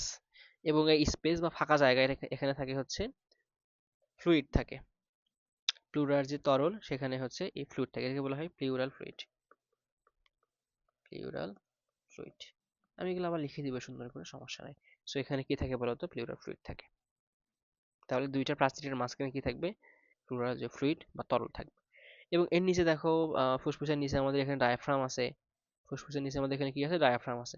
ডায়াফ্রাম কি করে, ডায়াফ্রাম আমাদের হচ্ছে যে এই ফুসফুস আমাদের সংকোচন প্রসারণে এখানে হেল্প করে, রিপসের এখানে যে মাসেল গুলো আছে সেগুলো সংকোচন প্রসারণে হেল্প করে। আপাতত ওইদিকে যাচ্ছি না, ওগুলো আমাদের পরের লেকচারটাতে আলোচনা করবো ইনশাআল্লাহ। সো এখন তাহলে আমরা কি দেখলাম যে আমাদের ফুসফুসে, আমাদের ফুসফুসে কি কি প্রবেশ করে না করে সেটা মোটামুটি দেখলাম। তো চলো আমরা এখান থেকে একটু লিখে ফেলি যে আসলে আমরা এখানে কি পড়লাম।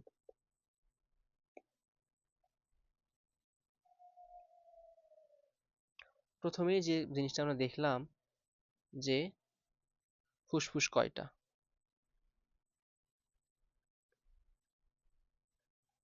ফুসফুস ছিল আমাদের দুইটা। এরপরে আমরা কি দেখলাম যে আমাদের ডান পাশের যে ফুসফুসটা ছিল সেটা হচ্ছে বড়, এটা হচ্ছে বড়, আর যেটা বাম পাশেরটা ছিল এটা হচ্ছে ছোট। কেন ছোট বলো তো, এখানে কার্ডিয়াক নস থাকে। ডান পাশে আমরা হচ্ছে লোব দেখলাম হচ্ছে কয়টা, তিনটা। বাম পাশে আমরা লোব দেখলাম হচ্ছে দুইটা।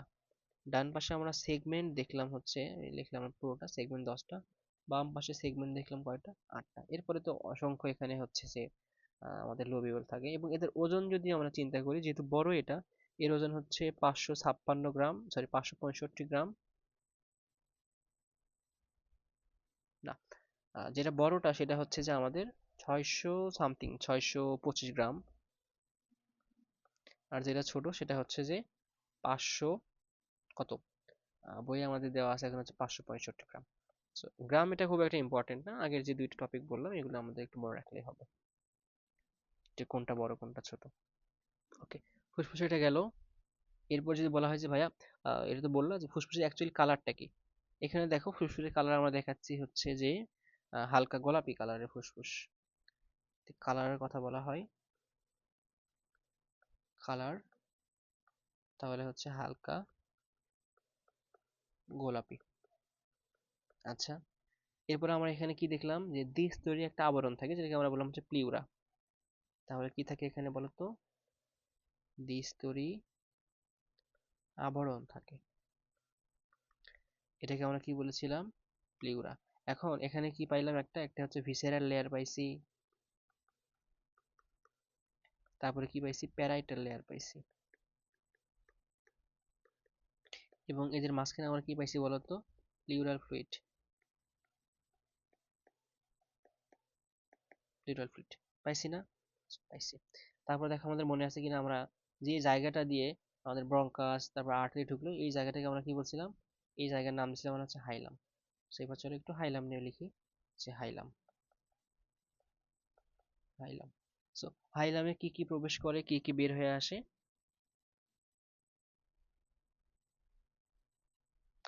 হাইলাম দিয়ে আমাদের হচ্ছে যদি বলি যে প্রবেশ করে কে, প্রবেশ করবে কে বলো তো? ব্রঙ্কাস। আর কে প্রবেশ করবে? আর্টারি। আর বের হবে কে? ভেইন বের হবে। তারপরে ধরো হচ্ছে লিম ভেসেল, লিম ভেসেল লিখলাম না আর। আচ্ছা, এখন এই জায়গা এটাকে আমরা বলি হচ্ছে যে পালমোনারি রুট, পালমোনারি রুট। এবং এই পালমোনারি রুট ফর্ম করে এটা অ্যাকচুয়ালি হাইলামটা। কেন? কারণ আমাদের দেখো ফুসফুসটা যে ঝুলে আছে, এই ব্রঙ্কাসটা কিন্তু এখানে ধরে আছে, আর্টারি ধরে আছে, ভেইন ধরে আছে। তো ব্রঙ্কাস, আর্টারি, ভেইন এরা মিলে তৈরি করছে হচ্ছে পালমোনারি রুট।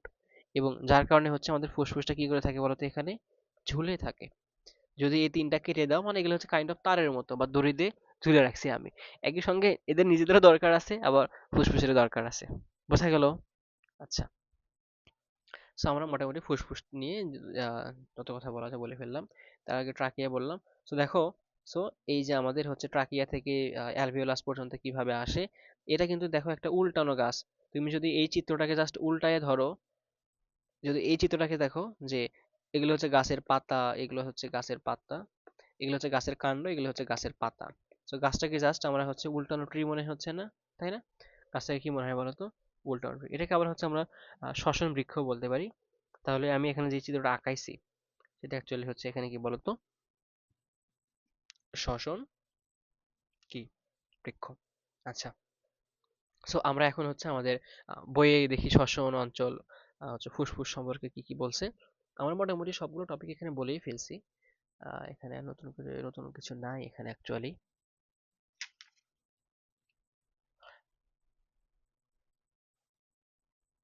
আসলে এখানে আর নতুন কিছু নাই বইয়ে। ওকে। সো আমাদের তাহলে আমরা সেগমেন্ট গুলো দেখলাম, ফুসফুস দেখলাম, এবং আমরা চলে যাবো এবার হচ্ছে আমাদের অ্যালভিওলাসে। কোথায় বলো তো ভাইয়া? অ্যালভিওলাস থেকে। অ্যালভিওলাস থেকে বা খুবই গুরুত্বপূর্ণ, যেহেতু আমাদের এখানেই অক্সিজেন, কার্বন ডাই অক্সাইডের ডিফিউশনটা হবে। সো আমাদের এখন অ্যালভিওলাসে চলে আসলাম। এখানে আমি অলরেডি তোমাদের জন্য চিত্র আগে রেখে রাখছি। সো এটা হচ্ছে আমাদের একটা পালমোনারি অ্যালভিওলি। অ্যালভিওলি মানে কি, দেখো এখানে যেগুলো অ্যালভিওলি থোকা থোকা থোকা থোকা আঙ্গুরের মতো যেগুলো দেখা যাচ্ছে, সেগুলো হচ্ছে অ্যালভিওলি। সো এই অ্যালভিওলির সিঙ্গুলার ফর্ম কি ছিল? অ্যালভিওলাস। সো অ্যালভিওলাস কি? ফুসফুসের গঠন এবং কার্যকর একক। তাহলে যদি বলা হয় যে প্রতিটি ক্ষুদ্র ক্ষুদ্র যে অ্যালভিওলাস গুলো আছে, এগুলো হচ্ছে একদমই ক্ষুদ্র এবং কার্যকরী একক, এবং এগুলোকে যখন প্লুরাল হিসেবে বলবো তখন আমরা কি বলবো বলতো?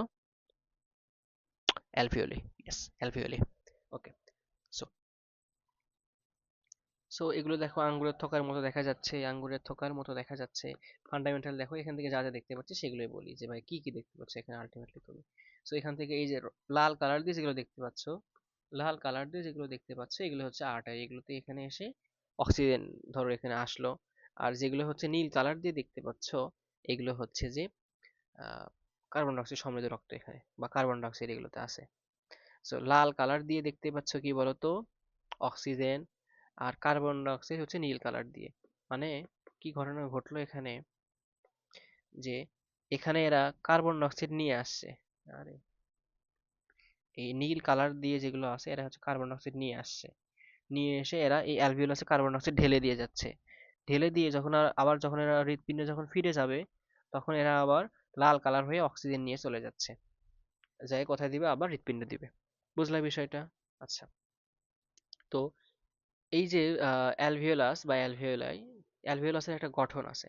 আমরা যদি অ্যালভিওলাসের গঠনে চলে আসি, এখানে আমরা কি কি পাবো? দেখো, তো যেহেতু এটা অ্যালভিওলাস, এর একটা অবশ্য আবরণ থাকবে। হুম, বাইরে একটা আবরণ থাকবে। আবার দেখো, তোমরা এটা পড়ছো কিনা জানি না, যে আহ, গর্ভপাত করার যে বিষয়টা, যে একটা নির্দিষ্ট সময় পর আর হচ্ছে যে গর্ভপাত করানো হয় না। সো এই নির্দিষ্ট সময়টা কত?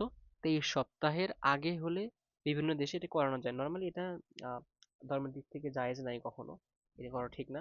বাট তারপরেও হচ্ছে যে অন্যান্য বিভিন্ন অন্যান্য দেশে যে 23 সপ্তাহ বা 24তম সপ্তাহে যদি হচ্ছে বেবির বয়স হয় বা ওই ভ্রূণের বয়সটা হয়, ততদিন হচ্ছে এখানে গর্ভপাত করানো যায় এবং তারপরে আর গর্ভপাত করানো যায় না।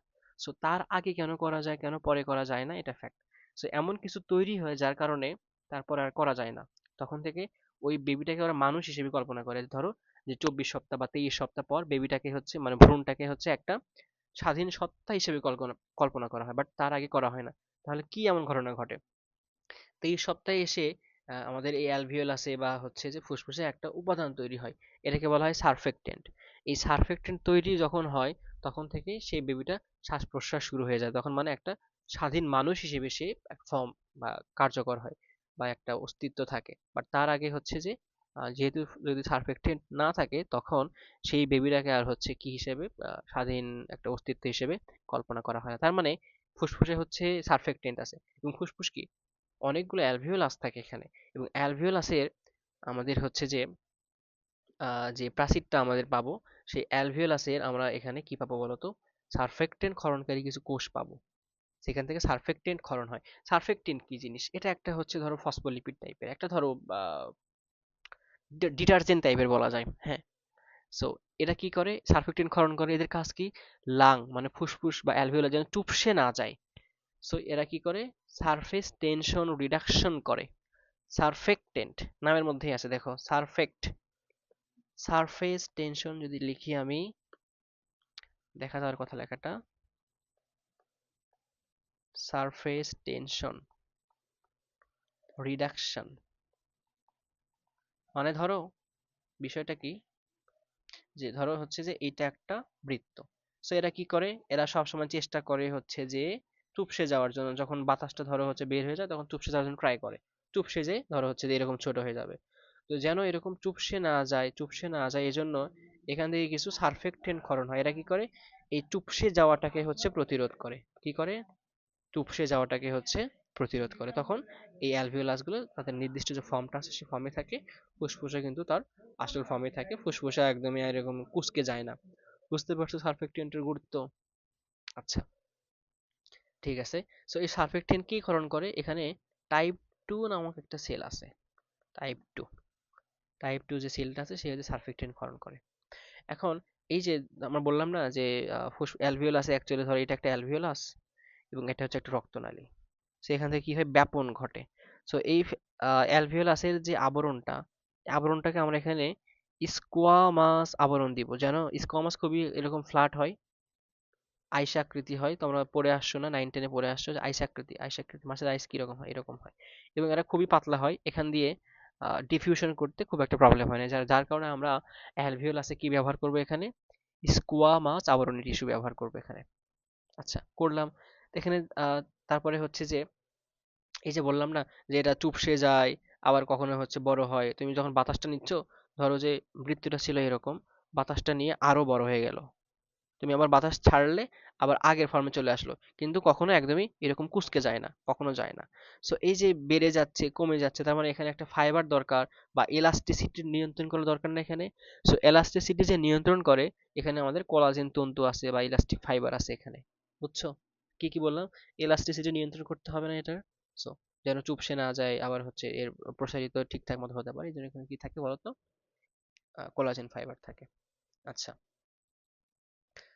তারপরে এখানে আহ, আর কি লাগবে এখানে? তারপরে হ্যাঁ, এখানে যদি ধরো কোনো জীবাণু যদি আসে, এই জীবাণুকে নষ্ট করার জন্য বা ধ্বংস করার জন্য এখানে কিছু হচ্ছে ম্যাক্রোফেজ থাকে এই অ্যালভিওলাসের ভিতরেই। ধরো হচ্ছে অ্যালভিওলাস, এর ভিতরে একটা হচ্ছে আমরা ম্যাক্রোফেজ দিলাম। ম্যাক্রোফেজ, ম্যাক্রোফেজ এইরকম এরকম এরকম হয়। এই ম্যাক্রোফেজ কি করে? এটাকে বলা হয় অ্যালভিওলার ম্যাক্রোফেজ। এরা হচ্ছে যদি কোনো জীবাণু আসে সেই জীবাণুটাকে হচ্ছে ধ্বংস করে দেয়। তাহলে দেখো, এই চিত্রটা এখন আমাদের বোঝার জন্য খুবই সুবিধা হবে। আশা করি খুবই বুঝতে পারবো যে এটাকে বলা হয় সারফেক্টেন্ট ক্ষরণকারী একটা কোষ, টাইপ 2 টাইপ 2 সেল। এরপরে এখানে এই যে ফাইবার দেখতে পাচ্ছি, এগুলোকে বলা হয় কোলাজেন ফাইবার। ইম্পর্টেন্স কি বলতো? সংকোচন প্রসারণে হেল্প করে। এর মধ্যে হচ্ছে যে আমাদের ইয়ে দেখাইছে, ম্যাক্রোফেজ কই দেখাইছে? এখানে দেখো, এই যে এখানে হচ্ছে অ্যালভিওলার ম্যাক্রোফেজ দেখাইছে, অ্যালভিওলার ম্যাক্রোফেজ দেখাইছে। আচ্ছা, তারপরে এখানে এই যে এগুলো দেখাইছে হচ্ছে স্কোয়ামাস টিস্যু। স্কোয়ামাস টিস্যুর সুবিধা কি? যেন হচ্ছে ডিফিউশনটা সুবিধা সহজে হতে পারে। এগুলো হচ্ছে অ্যালভিওলাস, মানে ভিতরে ফাঁকা যে জায়গাটা সেটা। আর এগুলো হচ্ছে কৈশিক নালিকা। কৈশিক নালিকা আবার কি জিনিস? মানে ক্যাপিলারি অ্যাকচুয়ালি। এই যে এগুলো অনেকগুলো ক্যাপিলারি আসছে না এখানে, ক্যাপিলারি ফর্ম করছে না, ক্যাপিলারি। আমাদের আগের অধ্যায়ে পড়ে আসছে হোয়াট ইজ ক্যাপিলারি।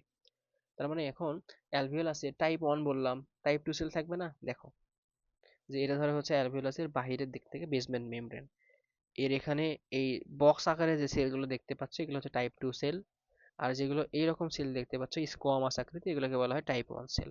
আর এখানে কিছু ম্যাক্রোফেজ আছে যেগুলো হচ্ছে এরকম গোল গোল দেখতে পাচ্ছ, এখানে চিহ্ন দেখো, গোল গোল গুলো হচ্ছে ম্যাক্রোফেজ। এবং এখানে থাকে হচ্ছে ব্লাড ভেসেলটা, এখানে আসে, ব্লাড ভেসেলটা এখানে আসে, এসে এখান থেকে ডিভিউশনটা করে নিয়ে চলে যায়। বোঝা গেল বিষয়টা তাহলে, যে আমাদের এখানে চিত্রগুলো যেগুলো ছিল চিত্রগুলো মোটামুটি আমরা বুঝাইছি এখান থেকে। ওকে, সো তাহলে এখান থেকে ভাই একটু লিখে দেন। ওকে চলো দেখি এখানে কি কি লেখার মতো আছে আমাদের।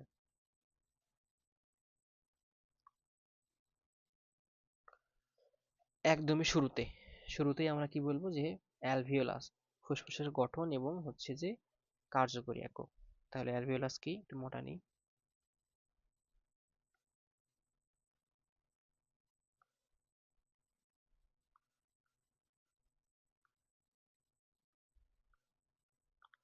ফুসফুসের গঠন ও কি একক, কার্যকরী একক।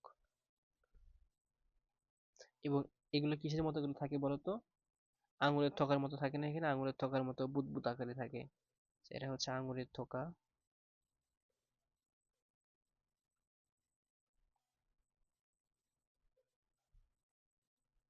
তারপরে গ্যাসের বুদবুদ আকারের মতো দেখা যায় এগুলোকে, প্রবলেম নাই। এবং এরা কি করে, এরা হচ্ছে যে গ্যাস এক্সচেঞ্জে হেল্প করে।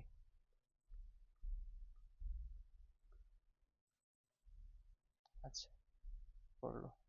এবং এরা হচ্ছে গ্যাস এক্সচেঞ্জ হেল্প করে কিভাবে, গ্যাস এক্সচেঞ্জের সারফেস সেটা তৈরি করে। ওকে, এখন এই যে কাউন্ট আছে মানে অ্যালভিওলাসের সংখ্যা, এটা ভ্যারি করে। যেমন ধরো যে হচ্ছে যদি আমরা একদমই নিউ বর্ন বা নবজাতকের কথা চিন্তা করি, যে নবজাতকের ক্ষেত্রে এদের সংখ্যাটা হচ্ছে কম থাকে, এদের হচ্ছে ধরো 20 মিলিয়ন থাকে। তারপরে যখন 8 বছরে যখন এরা চলে আসে তখন এদের সংখ্যা আর একটু বেড়ে যায়, তখন হচ্ছে 300 মিলিয়ন হয়। এরপরে ধরো যে অ্যাডাল্ট হয়ে গেল, প্রাপ্তবয়স্ক হয়ে গেল, তখন এখানে থাকে হচ্ছে যে ধরো 480 মিলিয়ন। এবং এখানে শ্বসন তল বা কতটুকু সারফেস তৈরি করে এরা প্রায় হচ্ছে যে 11,800 square kilometre, square centimetre, kilometre না, লাগবে না এই তথ্যটা, বই আছে দরকার নেই। এরপর এদের ব্যাস, প্রাচীর এগুলো বই থেকে দেখে নিও। আচ্ছা, সো এরপরে আমরা চলে যাব হচ্ছে যে ক্যাপিলারিতে। ধরো আমরা এখানে ক্যাপিলারি যেটা দেখলাম, যে ক্যাপিলারি, তো এই ক্যাপিলারিতে কি করছিল আমাদের বলতো, যে ক্যাপিলারি, এখানে যে আমাদের ক্যাপিলারিটা ছিল মানে ব্লাডের যে হচ্ছে ক্যাপিলারি অ্যাকচুয়ালি তৈরি করে, তার উপরে এখানে ধরো আমাদের অনেকগুলো এখানে এই যে জালের মতো দেখতে পাচ্ছি এগুলো। সো আমাদের যদি হচ্ছে একদম ভিতরে চলে আসি, মেমব্রেনে চলে আসি, মেমব্রেনে আমরা কি কি পাইলাম সেখানে সর্বপ্রথম হচ্ছে এর প্রাচীরটা খুবই পাতলা হয়, প্রাচীর পাতলা। পাতলা হওয়ার সুবিধা কি, গ্যাস এক্সচেঞ্জে হেল্প করে। এবং এরা হচ্ছে স্কোয়ামাস আবরণ টিস্যু থাকে এখানে, স্কোয়ামাস। এরা কি করে, এরা হচ্ছে আমাদের গ্যাসটা হচ্ছে গ্যাসের যে ব্যাপন ডিফিউশনে হেল্প করে, করলো। এরপরে এখানে হচ্ছে কিছু অ্যালভিওলার ম্যাক্রোফেজ থাকে, আমি আর লিখলাম না এগুলো। এখানে ধরো হচ্ছে ফ্যাগোসাইটিক কিছু থাকে, ম্যাক্রোফেজ। এরা কি করে, কোনো একটা জীবাণু যদি আসে সেটাকে হচ্ছে ধ্বংস করে দেয়। আচ্ছা, দিল। তারপরে এখানে হচ্ছে যে কিছু কোলাজেন আর ইলাস্টিক ফাইবার থাকে, কোলাজেন থাকে, ইলাস্টিক ফাইবার থাকে। এরা কি করে, এই অ্যালভিওলাসটাকে হচ্ছে স্থিতিস্থাপক রাখে, এদের সংকোচন প্রসারণে হেল্প করে, স্থাপক আর হচ্ছে সংকোচন প্রসারণে হেল্প করে। তারপরে এখানে আমরা দেখলাম যে টাইপ 2 সেল যেটা ছিল, এরা কি করে, এরা হচ্ছে সারফেক্টেন্ট ক্ষরণ করে। এই সারফেক্টেন্ট কি করে, ফুসফুসটাকে যেন চুপসে না যায় সেটাকে হচ্ছে প্রিভেন্ট করে, চুপসে যেন না যায় সেটাকে প্রিভেন্ট করে। এবং একটু আগে বললাম না যে এই সারফেক্টেন্ট তাহলে কত সপ্তাহ, এখানে বলছি যে আমি 24 সপ্তাহ। এই সারফেক্টেন্ট ক্ষরণ শুরু হয় হচ্ছে যে 23 সপ্তাহে শুরু হয়। আর 24 সপ্তাহ পর থেকে কোনো একটা বেবিকে বা কোনো একটা ভ্রূণকে হচ্ছে যে কি বলে একটা স্বাধীন একটা অস্তিত্ব পায়। সো এই 24 সপ্তাহের আগে বিভিন্ন দেশ হচ্ছে যে এটাকে গর্ভপাত করার অনুমতি দেয়, বাট তারপরে আর হচ্ছে দেয় না, কারণ তখন সেটাকে আসলে অ্যাকচুয়ালি একটা বেবি ফর্ম অলরেডি হয়ে গেছে, সো এখান থেকে আর করা যায় না। সো এখন যদি কোনোভাবে সার্ফেক্টেন্টটা যদি তৈরি না হয়, তখন দেখা যায় ধরো কোনো একটা বেবি জন্মগ্রহণ করছে, বাট তারপরেও তার সার্ফেক্টেন্টটা ঠিকঠাক মতো ক্ষরণ হচ্ছে না, তখন হচ্ছে যে একটা রোগ দেখা যায়, সেটাকে আমরা বলি হচ্ছে IDRS। সো যাই হোক, সো এগুলো আমাদের দরকার নেই, বাট সারফেক্টেন্ট নর্মালি হচ্ছে আমাদের যেটুকু দরকার হচ্ছে সারফেক্টেন্ট এখানে কি হেল্পটা করে, সারফেস টেনশন হচ্ছে রিডাকশনটা করে। আচ্ছা, এখন যদি তুমি হচ্ছে যে ধূমপান করো অথবা কোনোভাবে যদি হচ্ছে সিলিকা প্রবেশ করে আমাদের শ্বাস প্রশ্বাসের সাথে, তখন সিলিকার মানে কি এখান থেকে ধরো হচ্ছে এরা কি করে যে ম্যাক্রোফেজ যেটা আছে এই অ্যালভিওলার ম্যাক্রোফেজটাকে ধ্বংস করে দেয়। অ্যালভিওলার ম্যাক্রোফেজ ধ্বংস করলে কি হবে, তোমার যে জীবাণুটা যেটা প্রবেশ করলো সেই জীবাণুটা কিন্তু আর হচ্ছে সেটাকে ফ্যাগোসাইটিক করতে পারবে না, মারতে পারবে না, তখন ফুসফুসের মধ্যে বিভিন্ন প্রবলেম দেখা যাবে, ফুসফুসের বিভিন্ন পার্ট নষ্ট হয়ে যাবে। সো এই হচ্ছে মোটামুটি আমাদের একদম শুরু থেকে ফুসফুস পর্যন্ত যে কথাগুলো ছিল সেগুলা। এরপরের লেকচারটাতে আমরা হচ্ছে যে কিভাবে ফুসফুসটা সংকোচন প্রসারণ হয় সেটা নিয়ে পড়বো ইনশাআল্লাহ। তো আজকে ক্লাস এই পর্যন্তই। ধন্যবাদ সকলকে। আসসালামু আলাইকুম।